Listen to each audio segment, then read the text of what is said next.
Guys, what's going on? My name is Zach and welcome to the first episode of a new series that I'm going to be starting on my channel called Flashback FIFA. It's where every week I'm going to be playing a FIFA from the past, for example FIFA 14, and a better example is today's episode where I'm going to be playing the World Cup version of FIFA, which came out in 2010 when the World Cup was hosted by South Africa. In this series, I'm going to be attempting to win the World Cup with England, going for all the group stages and the knockout stages. So here we go, let's get into it.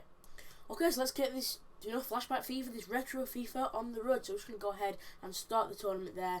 We're not going to quick start finals, so I think that just puts you automatically into the knockout stages. I'm not sure unless it just gives you a random team. I'm not quite sure. But looking at the menus there, they look pretty retro, and it's quite amazing to compare like how the menus have changed in the past 5 years of FIFA, if you know what I'm saying. As you can see there, the team sheets aren't too that different, and the stadiums and the animations. As you can see, I've not really changed that much, but it kind of shows that EA maybe should start, stepping up the mark and making more of these, wholesale changes each year. But as you can see there, we get the opening goal within 30 minutes with Wayne Rooney, a little sweaty, Walcott down the left, cross it into Rooney, and Rooney just had a simple tap in. The goalkeeper didn't even dive. 1-0 to us against the USA, and it was a good job that we didn't have Rob Green in the net, because this would have happened.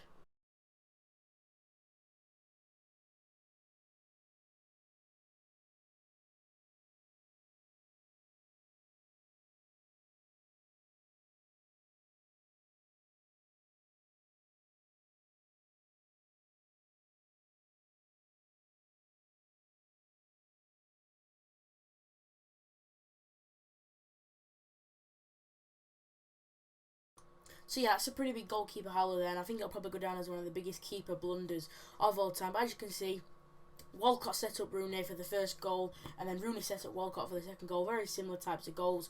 Walcott more from close range and much more of an easy goal. But we do make it 2-0 on the stroke of half time to put us in a very commanding position against the USA. However, they do get a penalty and we'll make a bit of a rash challenge in the box, and I think we do end up getting the player sent off here, which I feel was a little bit undeserved.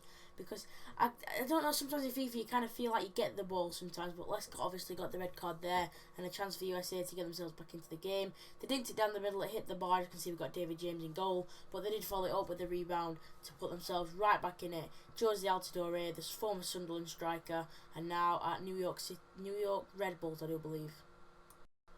So with USA back in the game, we now have to start going a little bit defensive. So we decided to bring on, I do believe it was Wayne Bridge, because we did have a centre-back sent off, which was a little bit dodgy. But needless to say, we wrapped things up when Wayne Rooney got the better of the centre-back before rifling the ball into the top corner to put clear daylight in the last couple of minutes between us and Bob Bradley's USA side.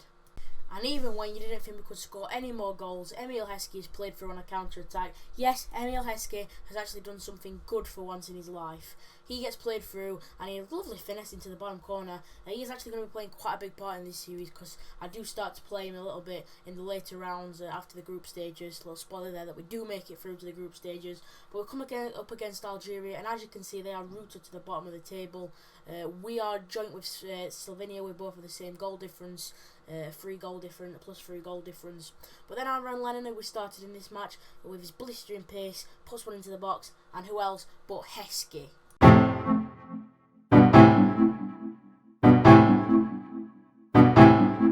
Emile Heskey.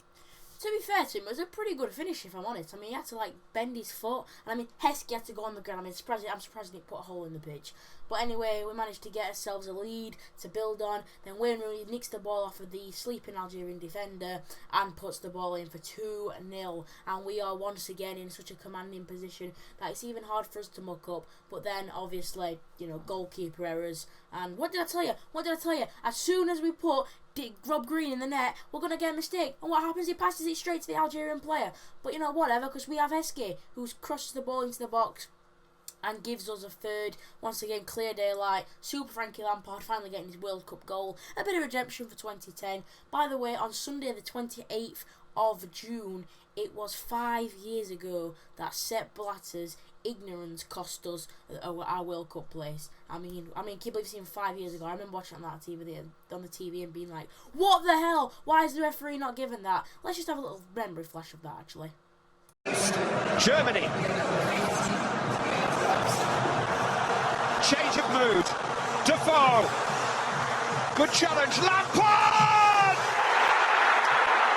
Oh, Frank Lampard. Lampard shot, bounce over the line. Certainly looked like it. He just loops it over Neuer.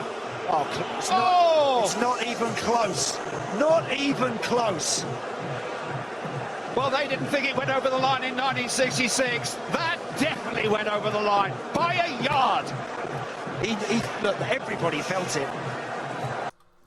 But as we move into this game against Slovenia, they do get a penalty pretty early on. As you can see there, the ball we brought the player down in the box, and the penalty will be taken by Novakovic.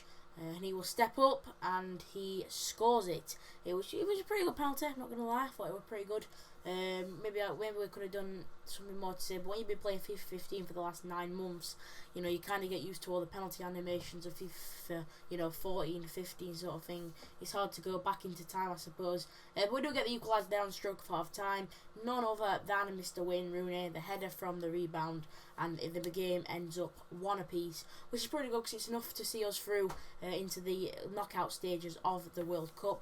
Guys, if you have enjoyed this first episode of this little mini series of Flashback FIFA on the 2010 World Cup, then please do leave a like rating, and I will bring out the second episode in the next couple of days. We'll be looking at the last 16 quarterfinals. Will we even get that far? Who knows? We could even get to the semis, the final. Who knows? Guys, if you have enjoyed, don't forget to leave me a like. I'll see you later.